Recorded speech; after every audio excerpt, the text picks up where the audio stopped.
bienvenue au Crêpes de Reims et je vous souhaite d'excellents travaux et un bon séjour. De ma feuille de route, remise par le Premier ministre en septembre dernier, concernait l'augmentation du nombre de pratiquants. Pour réussir ce magnifique défi, la formation a un rôle majeur à jouer.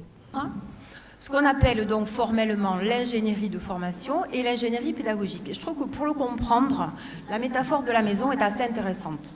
Donc par l'ingénierie de formation, je vais créer les fondations, le gros œuvre, des choses qui tiennent bien, qui sont bien enracinées et qui me donnent finalement la structure de l'action de formation que je veux proposer vers cette fameuse atteinte des objectifs. La dimension collective de l'apprentissage, et notamment à la fois chez les apprenants, mais dans les équipes de formateurs et formatrices, quelle place vous donnez à cette dimension-là ? Quand j'imagine que j'ai 1h30 avec un groupe d'apprenants, je vais concevoir un scénario d'apprentissage.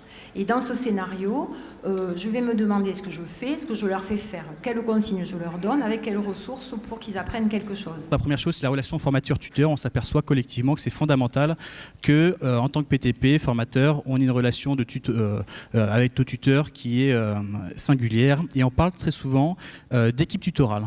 Les tuteurs sont impliqués dans notre équipe. C'est notre TR formation un petit peu comme ça.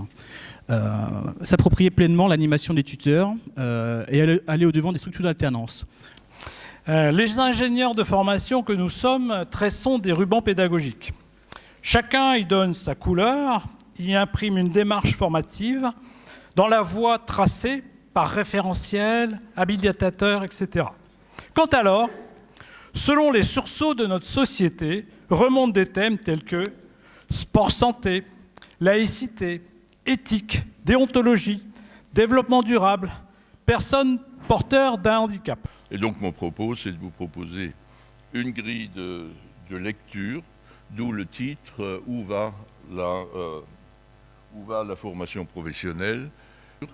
vous permettant, dans les mois qui viennent, de suivre l'actualité qui va être très dense et qui a commencé déjà il y a quelques jours à travers le travail de réforme de l'apprentissage et qui va s'engager là maintenant dans les jours qui viennent sur la formation professionnelle.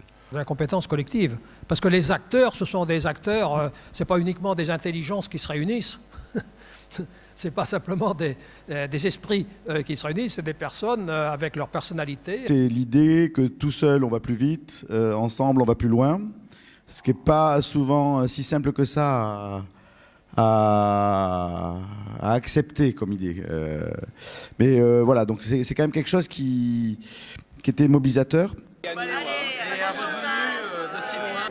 Cette idée de séminaire des formateurs est née un peu de la nécessité de pouvoir fédérer un peu mieux les formateurs qui travaillent dans nos établissements publics. Voilà.